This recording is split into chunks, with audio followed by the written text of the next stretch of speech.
All right, waiting for the thing to come up here. There we go. How's everybody doing out there? Good morning, everybody.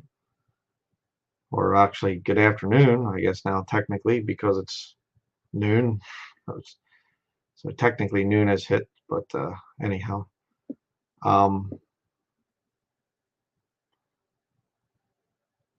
So audio good and everything? I guess so, because people are answering my question there, so I think it works.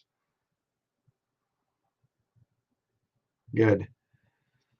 Give it a few minutes here. Well, not minutes, but we'll give it a minute or two here just so people can come along and show up and whatnot.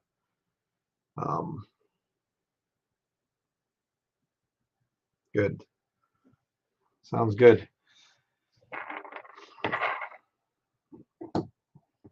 This world is getting nuttier by the, I don't think it's even day anymore. It's more hour, or perhaps even minute. Good to see everybody here this morning. Man, it just, stuff that's going on is crazy.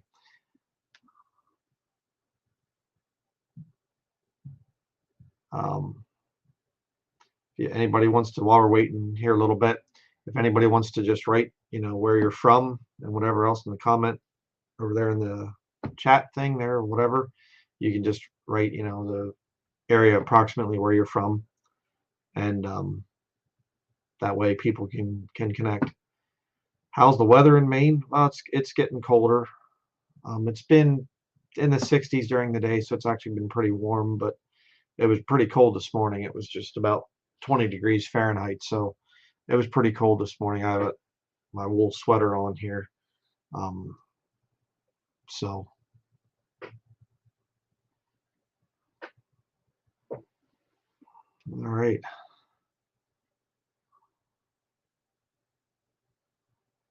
Looks good. Massachusetts, Northern California, Delaware, UK, Atlanta, Georgia, California, Connecticut. From Connecticut, but I can't wait to go to my true home. Amen to that. Northeast Michigan, Northwest Iowa, where pipelines are taking land away. Yeah, I've been hearing about that. It's pretty bad. Ohio, California, West Virginia, Southwest Florida. Sounds good. All right, we will get started here. This issue of, this coming Saturday night, I recorded a sermon yesterday about the thing of, should a Christian care about the environment? Not be an environmentalist, but should we care about the environment? So we go over a bunch of scriptures with that. And the answer is yes, obviously. Don't go too far with it, but yes, we should care about what God created. And understand that a lot of times when global corporations come in and start to mess around with the environment through mining, through fracking, through the pipes in Iowa, like you mentioned there, all the different things, it's, it can end up in war and a lot of other things. I mean, we've seen the 20th century, there were a lot of oil wars. Oil was probably the most important thing in the 20th century.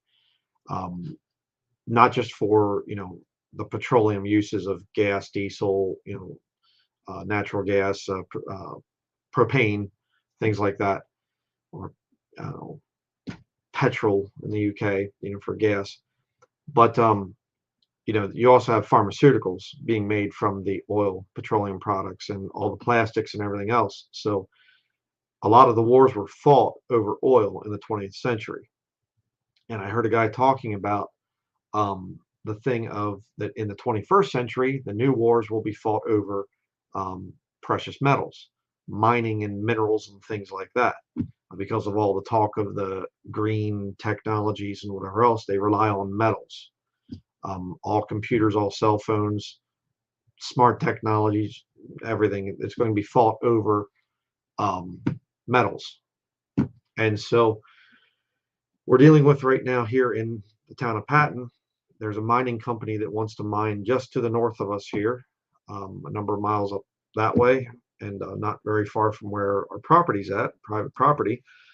Um, and they want to mine, and they're going to destroy the aquifer if they do. They're always we'll make the water great and everything else. And I've made a few videos about it. Wolfden is the name of the company, and I made a mention of it. I have the video up right here, and I actually made a mention of this Chinese company, Zijin Mining, and how that Zijin is actually purchasing a lot of the Canadian mining companies.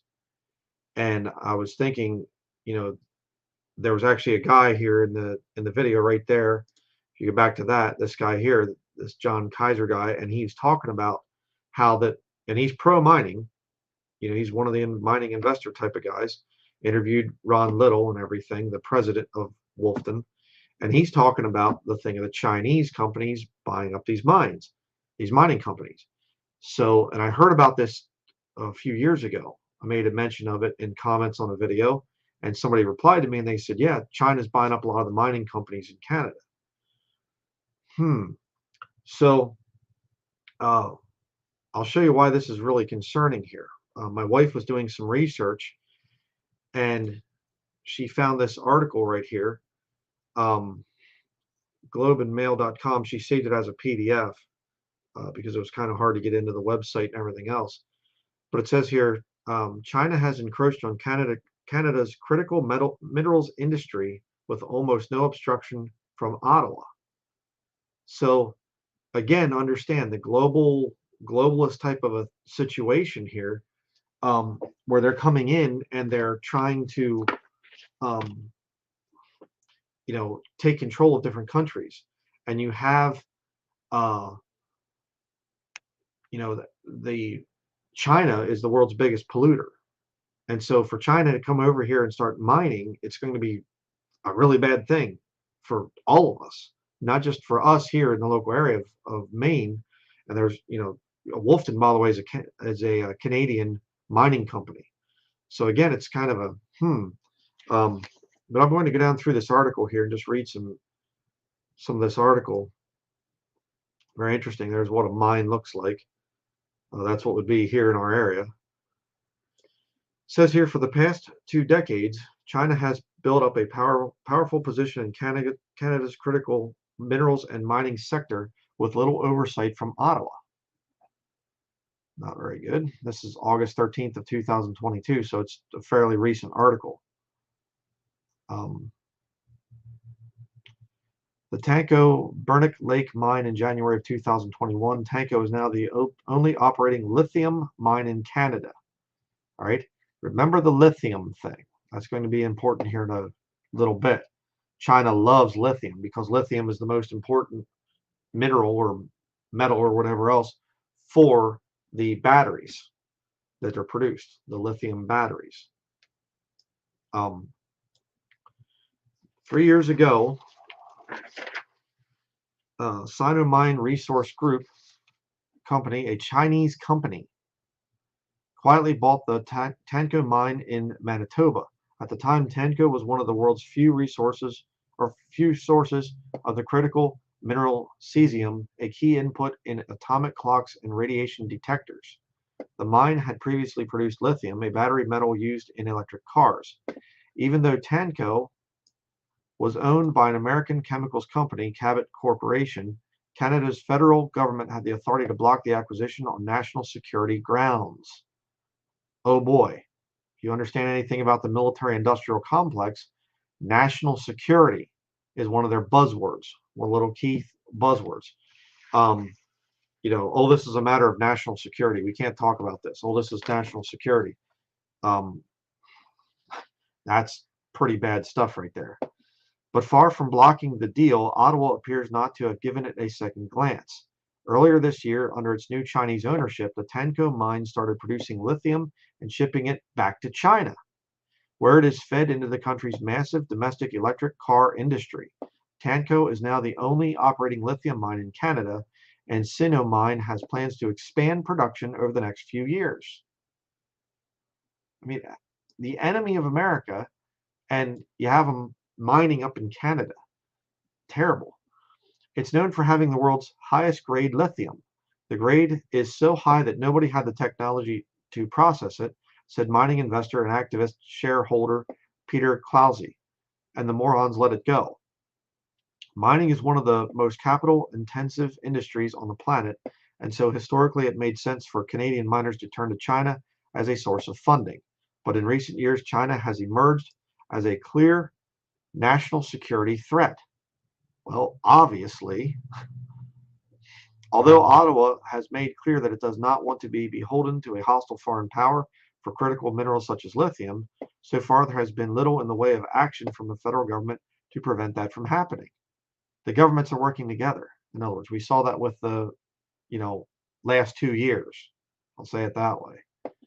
Parliamentary hearing witnesses call for more scrutiny over China and Canadian critical minerals after state-owned Zijin Mining buys Canada's Neo-Lithium. Again, remember lithium. We'll get back to that here in a minute. Mr. Clousie is one of several mining industry observers who have watched in horror as China has encroached on the Canadian critical minerals industry over the past 15 years with almost no obstruction. Where was the review? Said Bruce Downing. Downing, one of the people that works with Wolfton, who co-invented a method of off extracting cesium. Of extracting cesium. Okay, they didn't put spaces in there. Lauren Quist, who works in the natural resources industry and is a longtime resident of the small Ontario forestry town of Hearst, is also a guest.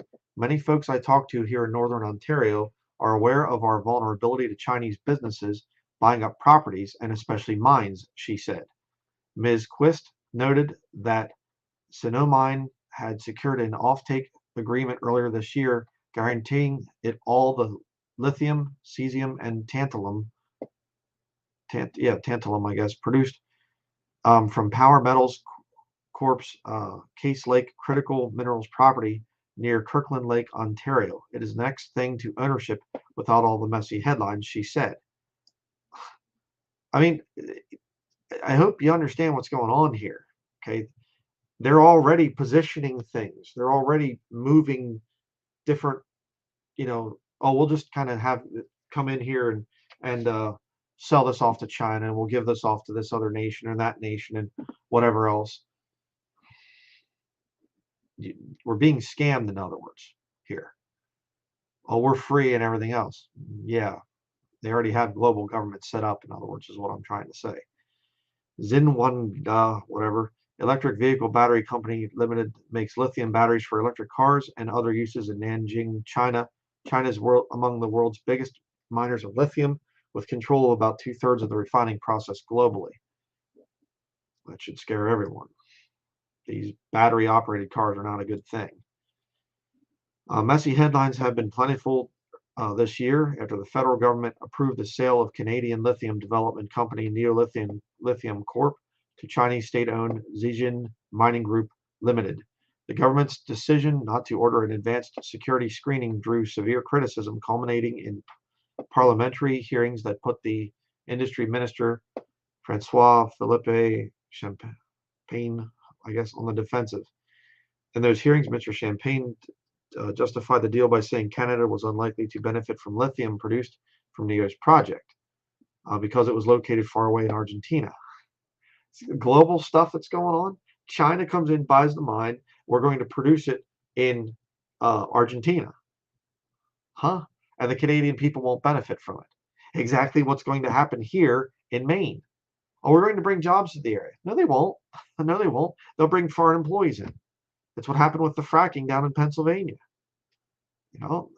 It's just insane.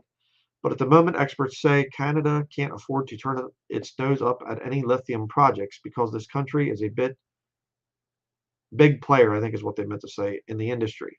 China, meanwhile, is among the world's biggest miners of the silvery white superlate metal, with control of about 2/3 of the refining process globally. Lithium, in other words, is what they're talking about. There's a thing there. I'm not going to bother reading it. Kind of already went over that. Chinese lithium manufacturer Ganfeng Lithium Company Limited is the biggest shareholder in Canada's largest publicly traded lithium miner, Lithium Americas Corporation, and has a major stake in its Calchari Olores lithium project in Argentina. So they're down there too. China's in Argentina as well, in other words. China has similar also RAN status when it comes to cobalt.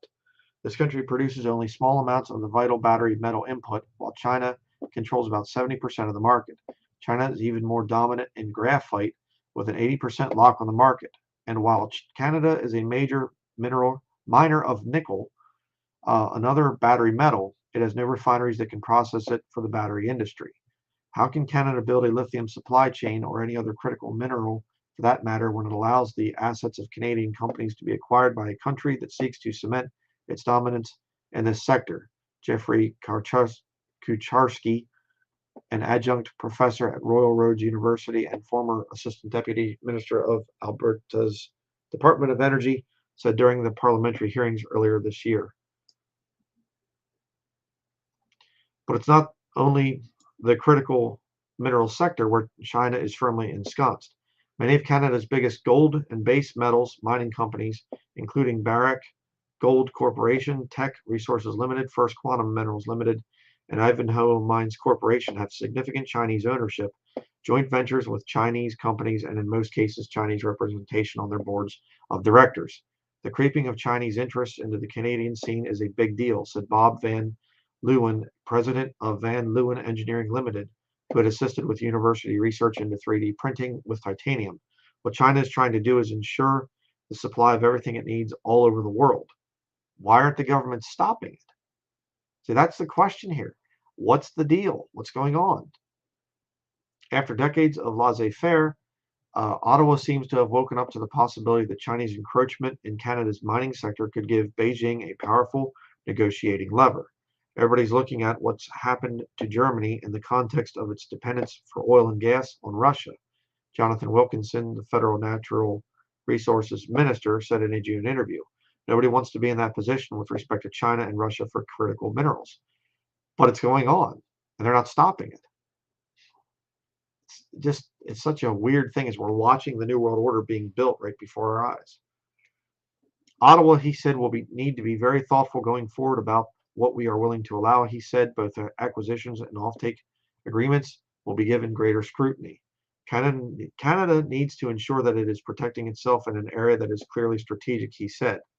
Again, you'll have people in the government that will blow the whistle and they'll say, wait, something's wrong here. China's buying up these corporations. They're building, they're getting things. I mean, it used to be if you got near somebody's land to build a military base, it was an act of war. Hey, we're stopping this. Now, I'll just, buy companies in enemy territory, and that's fine. Okay. It's talking about the visitors attend the Prospectors and Developers Association of Canada show on March 2nd, 2020. And my wife was saying too, by the way, this article that came out here in August, it hasn't been updated since then. So no idea from August till here late October, 28th. I have no idea what's been transpiring since then. She was trying to find more up-to-date stuff on this and can't. But the evidence suggests that up until a short time ago, critical minerals weren't on politicians' radar. Only in the past 18 months has Canada started moving with any kind of urgency. The government came up with an official critical minerals list last year, and this year committed billions of dollars in funding to jumpstart the industry. The real problem is that until very recently, nobody cared about critical minerals, said Jack Lifton. Yeah, a United States-based consultant to the critical minerals and rare earth metals industry. They were exotica and there weren't any shortages. Now there's all the shortages and everything else. And just to let people know, if you don't know our situation, we bought our property in September of 2017.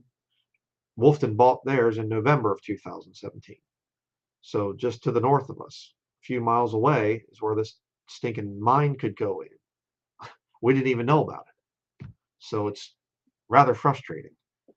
And there's a point spiritually I'm going to be getting here, going to be getting to here in just a little bit. So stick with me. It's important that I read through this. Canada now finds itself in a fragile spot, experts say, because of a lack of foresight, inadequate planning, and questionable judgment in allowing foreign investment in domestic assets. In contrast, China's entry into the Canadian critical minerals sector came about through a carefully planned strategy executed over decades. Since the early 2000s, China has directed its state-owned enterprises to invest abroad as a way of securing long-term supplies of oil, natural gas, and critical minerals. A key aim of its Made in China 2025 policy is to wean itself off reliance on other countries by buying as many foreign assets as possible. We'll just buy up everything in other countries. In the past 20 years, China has invested about $90 billion in Canada alone as part of that program. Beijing supports its state-owned enterprises by providing subsidies, access to cheap capital, and tax breaks that are orders of magnitude greater than those offered by Western governments. I mean, how did the governments know about this? That's my question about this whole thing. Oh, we just don't know what's going on. Yeah, right. That disparity in government support is a major reason Canada has lost its footing in critical minerals industries it used to lead. In the 1990s, Canada had a thriving magnesium industry anchored by Noranda Incorporated. The company was known as an innovator, particularly in the automotive sector, but in the early 2000s, China flooded the global market with cheap magnesium, forcing Noranda out of the industry. Guy Saint Jacques, Jacques, however you say that, Canada's former ambassador to China, says there is no level playing field for foreign companies in China. Canada Press there. As Canada builds its battery metals industry, can it compete with the world's behemoths? While Canada has mostly welcomed inbound Chinese investment, there has been little or no reciprocity. There's no level playing field for foreign companies in China, and many sectors remain closed to them, or access is similarly limited. Can't talk here. Guy Saint Jacques, Canada's former ambassador to China, said in a Canadian parliamentary hearing earlier this year, China does not play by international trade rules. China has routinely used its dominant position in critical minerals to exert leverage over other countries. In 2010, it temporarily halted rare earth metals exports to Japan as the two Asian countries sparred over disputed territories. The ensuing metals supply shortfall caused short-term price spikes. The year after the 2018 arrest of Huawei Chief Financial Officer Meng Wanzhou at Vancouver Airport, Canada lost $4.5 billion in exports to China. While Canadian politicians claim to want to scrutinize foreign takeovers, over the past 5 years, fewer than 1% have been subject to in-depth security reviews under Section 25.3 of the National Security Act, and almost none were blocked. Last year, out of 826 foreign investment filings, Canada conducted only 11 Section 25.3 reviews. The government blocked only one of those transactions. Chinese state-owned Shandong Gold Mining Company Limited's attempted takeover of Canadian gold mining company TMAC Resources Incorporated. When the whole thing started 2 years ago, the health crisis, as they call it, when it started, I said it was all about the economy. And I didn't even know all the details to that. But the fact of the matter is, the whole, health crisis was a smokescreen for what was really going on. And you can see it right here. China's coming in and buying up mining companies and purchasing land and buying this and buying that. They're building their new world order. Wesley Mark, and it's more than just China too, by the way, it's the Vatican, but they're using China. They're going to shift a lot of power to China and things, the kings of the East, to do their dirty work. Wesley Wark, a senior fellow at the Center for International Governance and Innovation, said far more transactions need to be subject to in-depth security reviews, and that every foreign state-owned enterprise, or SOE, attempting to acquire Canadian critical mineral assets should automatically be subject to them, especially if it is a SOE from a country regarded as adversarial to Canada's national security interests. Yeah, Canada could look for guidance to Australia, another resource-rich country whose significant deposits of critical minerals have attracted interest from China. It has taken a far tougher stand than Canada on proposed Chinese investments. But see, they aren't going to care. Chinese government could care less about what people think.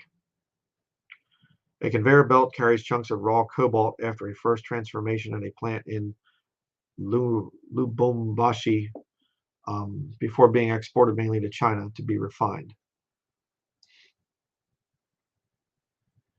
Over the past few years, the Australian government has rejected several transactions on national security grounds, including a proposed US $20 million investment in Australian earths company Northern Minerals Limited. The prospective buyer was Baogang Group Investment, a Chinese state-owned steel company. So they hide behind this Northern Minerals Limited, but it's actually a Chinese company hiding behind it. Australia also rejected a $14.1 million investment by Chinese lithium chemical producer Yibin Tianyi Lithium. The company was attempting to buy a stake in AVZ Minerals, which has a project in the Democratic Republic of the Congo. The Australians mandated that YTL reduce its investment to $10.7 million. Last year, Australia toughened its oversight even more, introducing a new last resort power under which the government has the authority to review previously approved transactions where national security risks emerge after the fact. The government can now roll back the clock and impose new requirements on deals that have already been approved. Canada also has to think about controls on minerals that may not be as in vogue as battery metals, but that are still vitally important to the economy, mining experts say. For example, helium, which is used in rocket propulsion, meteorology, and cryogenics, and it is an element Canada produces but does not keep a tight leash on. They'll keep tight leashes on you and me, and on taxpayers and whatever else, but China's coming in. What? I don't know. Really? you know? Yeah. We have miners out west that are currently continuing to drill holes to tap into helium resources, and it's immediately being snapped up by buyers outside of the country. We need to control that, Mr. Van Leeuwen said. You think? Sand containing titanium is shown at the Professional Developers Association of Canada Convention and Trade Show in March of 2020. Titanium is found on beaches and doesn't require heavy mining to recover it. There you go. Pretty wild. Titanium, a lightweight but extremely strong metal used in passenger planes and fighter jets, is another example. Canada is a major miner of titanium, but doesn't keep track of where the strategic military material ends up. It's a very different story in the US, where the State Department obsessively tracks the metal's movement. Mr. Van Leeuwen recalled working at a machining shop in Kitchener, Ontario that made titanium landing gear for a US fighter jet. The metal came in from the US as a 500-pound forging. The final machine product weighed about 75 pounds, and the rest of the titanium was turned into chips. The fact that titanium is considered a strategic material by the US meant that the customer demanded they account for every single pound of chips, as well as the finished part, and ship everything back to them, chips and the final part, Mr. Van Leeuwen said. We don't do that kind of thing here. The truth about Canada's relationship with China, which, I just have to interject something here really quickly. Trudeau, I saw him talking about how he actually respects China and thinks that what they're doing is a good thing and whatever else. That little simpering idiot that guy is. It's insane. One that few executives will voice publicly is that Canada needs China. When the balance sheets of Canada's mining companies go awry, when billions of dollars are needed to build a high-risk project, or when a heavy is needed to negotiate with a despotic government abroad, China is the investor of last resort. Again, I'm seeing this thing, and it's just insane. Wolfton, oh, well, we're not really sure, if we can do this thing. We need some investors. We need new investors. That's great. We hope to, get some bigger companies in here. Not so good. In 2009, Chinese state-owned China Investment Corporation bailed out Tech Resources Limited to the tune of $1.74 billion when the coal miners' debt was spiraling out of control. A few years later, when Barrick Gold Corp needed to sell billions of dollars worth of assets to pay down its Titanic debt, the big Canadian gold miner turned to Shandong Gold and Zijin Mining Group. When Canadian mining financier Robert Friedland needed to raise billions to build a copper mine in the Democratic Republic of Congo, an extremely risky mining jurisdiction, he tapped Zijin as well as China's CITIC Metal Company Limited. In 2009, there it's talking about that, I guess, the whole thing there. He couldn't get it financed in the West, said Alex Sukernick, chief executive of Nova Royalty Corporation. The Chinese will end up controlling it. That's the issue. Similarly, I cannot say that word. Similarly, there, just slow down a little bit. When the Tanco mine was for sale a few years ago, nobody wanted it. It took some Sinomine to buy it, take on the risk, and invest in it. Were it not for China, chances are the 110 employees that work there, 90% of whom are Canadians, would be out of work. Frank Wang, general manager and president of Sinomine, is well aware that in the current political climate, there is little or no chance the Canadian government would have allowed the takeover to happen. Probably we wouldn't own Tanco honestly if the transaction was happening currently, he said. They don't like people exposing them, in other words. Another reason why I'm doing this video.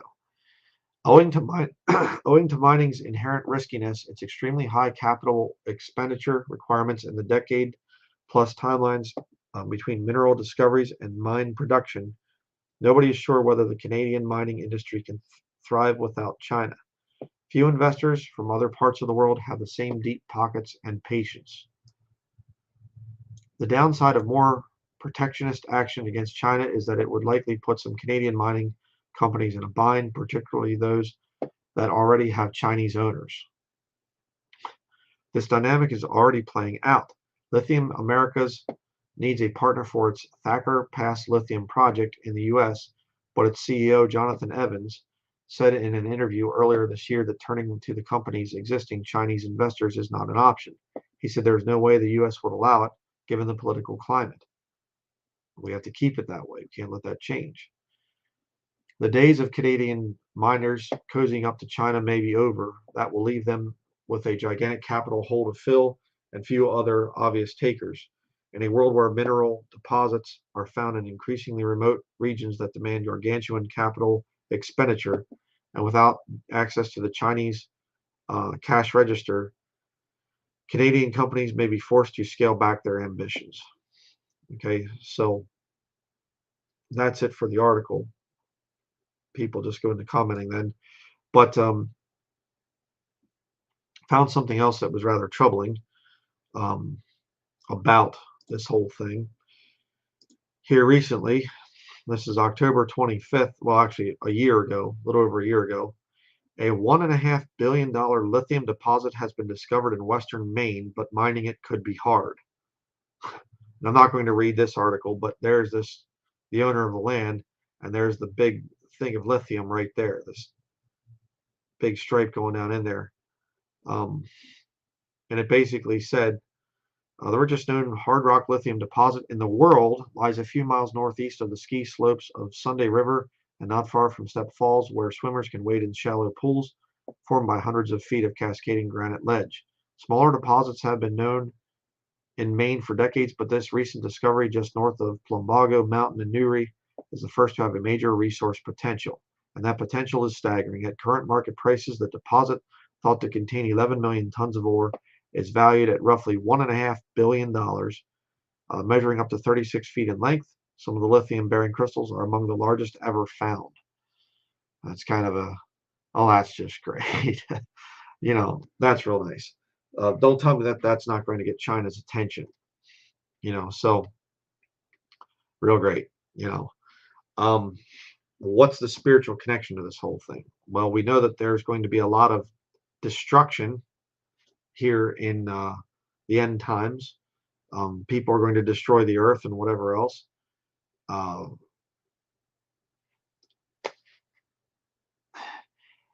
What on earth are we supposed to do about this? That's kind of the thing here, the problem. Exposing it, talking about it, praying about it, whatever else. But as again, understand the whole thing with this green, climate change. We need to be more sustainable. We need to go with battery powered everything. Um, this is the hidden dirty secret behind it all. Going into natural areas and totally destroying it. And of course, this guy here, he's thumbs up, hey, look at this big lithium deposit here. Who wants to come in? And they're basically saying that it's a problem because Maine has laws to keep mining companies out. And we need to get rid of these laws, and then people can get rich off their own property. If you have a bunch of big rocks like this guy, I guess, then you can, get a huge amount of money, you know. It's disgusting. So, as the body of Christ, we have to be open to the Lord's leading. And what's our future? I have no idea at this point in time. They're working right now to get a permit to be able to mine up here. Pickett Mountain, Wolfton is working to get a permit for that. And, if they get it, they're going to be able to get, they'll have to go through a few other little loopholes and whatever else, but then they can start mining, and so just pray about it, brethren. We came here wanting to really put our roots down here and things, but we might end up having to move. And I don't mean move to another part of Maine. I'm saying move to another state. So it's a little stressful for us. So just, if people could just pray about it, I'd appreciate that. But just, again, seeing the formation of the New World Order, where, I mean, we're just going to look the other way while China, our enemy, comes in and buys up parts of the country. So, yeah. But one other thing before I end the live stream here, something it's kind of an interesting thing. This whole video I did about Gene Kim manifests a spirit of Antichrist before his viewers, where he talks about the divine, and I was thinking about that, and I thought, I think Gail mentioned something about that in her book, New Age Bible Versions, and I flipped it open and I was looking through it and I was thinking, I don't remember where she says it in here, but I remember her talking about that these New Agers will talk about the divine, or divine whatever and things. Couldn't find it because literally, like I said, it's just a few minutes ago that I was looking for it. But I did look up in this book, the Concise Dictionary of the Occult and New Age, and they say, here's a reference right here to the divine principle. And it says here, I'll just read this. It says, the sacred text of the Unification Church founded by Sun Myung Moon, the divine principle was first published in 1957. According to Moon, biblical history is divided into an Old Testament age, a New Testament age, and a completed Testament age, beginning in 1960. During each epoch, God allegedly reveals only the spiritual and intellectual truths that people are ready and willing to accept. Moon claims that during the present age, the Bible is outdated and needs to be supplemented with further revelations that God has given him. Moon also asserts that the divine principle records new truths for a new age. Those who are capable of understanding its revelations will supposedly respond positively. Moon maintains that as spiritual awareness grows, the divine principle also will grow to reveal higher and higher levels of cosmic existence. You see, what's that have to do with this? Well, I just kind of thought it was an interesting thing here. You go to Britannica.com, Encyclopedia Britannica, and there you have the divine principle and Sun Myung Moon, and it's just an interesting little coincidence that he's a Korean and Gene Kim is a Korean. And I'm thinking, okay, I don't know what in the world to think about that. There's no term, the divine, that he says in this video about Jesus is the divine. I mean, you can see my face there, and I still feel like just kind of what in the world? Is there something there? I don't know.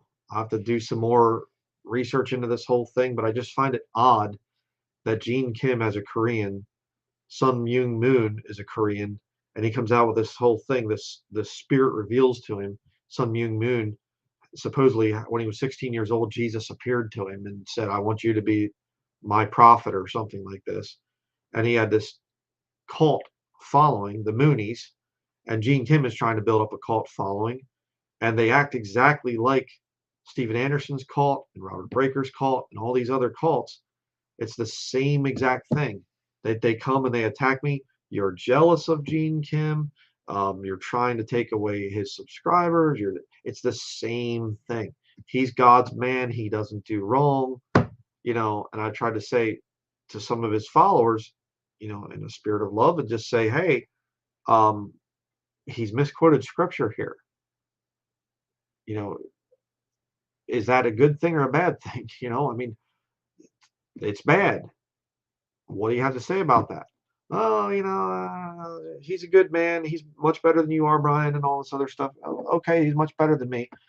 If I was caught misquoting scripture, I would take the video down, calling a name for God that's nowhere in the scripture. And I find it so weird that the Moonies, their founder, says the divine principle, and Gene Kim, out of nowhere, all of a sudden comes up with the same word, the divine. So make of it whatever you want.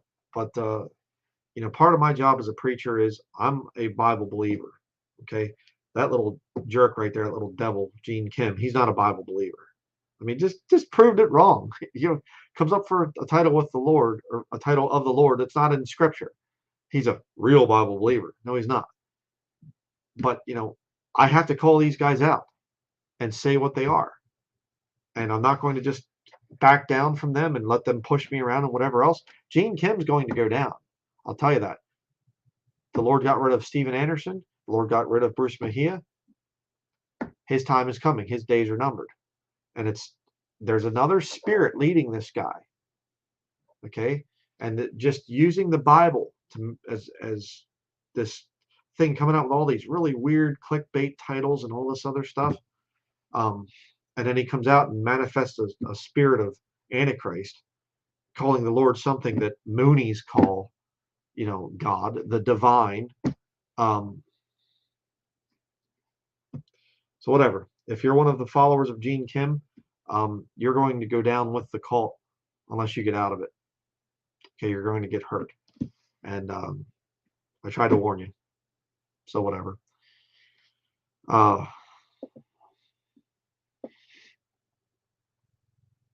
Yeah. Put up a comment here. The sovereign, every Calvinist ever. Yeah. The sovereignty of God, the sovereign God, the sovereign. Yeah. Where's that in scripture? Well, that's right. It's not there. Yeah. Watch out for that stuff.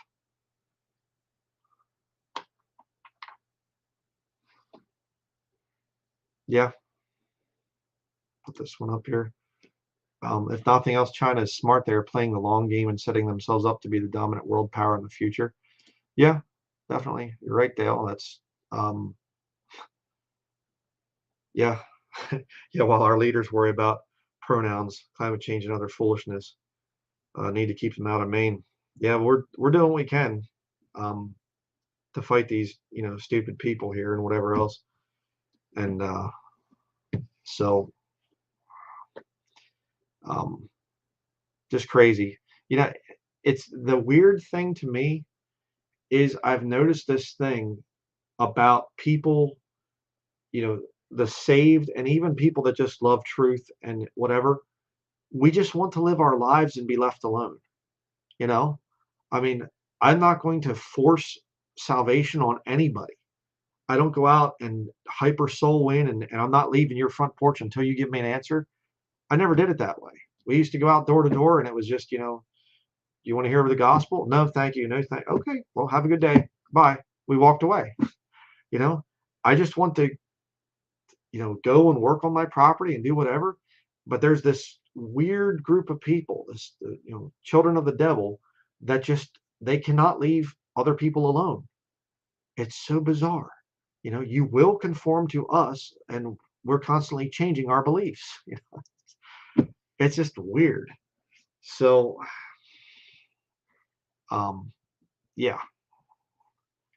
Uh, but when you start seeing the term national security interests or national security threats or whatever else, I just think, oh, great. What's World War III going to be about? I'll just say this yet too. I have an interesting theory about this thing of World War III. Um, I think when we get into the future, we'll probably look back and realize that World War III actually started a lot earlier than when the bombs started dropping. There's new levels of warfare that are there. I'll go back to here. Uh, there's new levels of warfare that are not just guns and bullets and bombs. Um, the economies, doing the whole attacking other countries' economies, their food supply, critical infrastructure, or whatever else. I mean, we're seeing it, and a big struggle I have is remembering the times past and enjoying those times and thinking about the happy memories and whatever else that I've had growing up and being thankful. There's nothing wrong with that. Um, but you have to just get to a point where you realize I can't live in that world and pretend that it's, Mayberry with Andy Griffith or something where the sheriff can walk around without a gun or, whatever. I'm trying to use a secular example there, but we can't live like that anymore. And just to everybody out there, saved, lost, whatever, please become more aware of what's going on around you. And if you see some things that are bad, you have to start calling it out.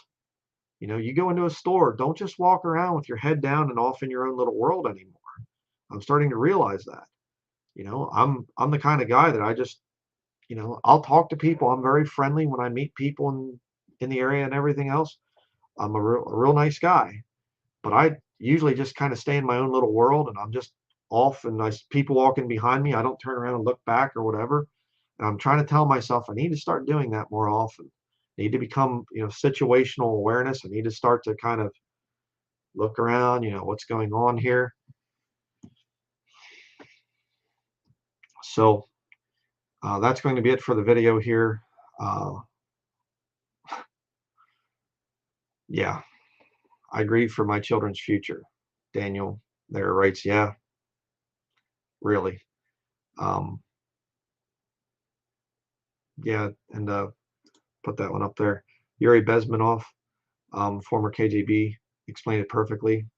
Yeah, if you haven't seen that, you can look up that name, Yuri Bezmenov, if you're on YouTube, and you'll hear it, and it's just creepy. You listen to the guy, and you go, "Oh, brother, yeah, they got it through the communistic whole setup and whatever else trying to take over America." Um, so, but that's going to be it. I'm finishing up the uploading of another sermon for Sunday morning right now. But just talking about the thing of Saturday night, tomorrow night is going to be a sermon on the thing of what should our responsibility be in taking care of nature, the environment where God puts us and things. And so it's a very interesting study. You can check it out when that comes out. But just be open to the Lord's leading, brethren. That's all I can say going forward. So that is going to be it. And we'll see you in the next study.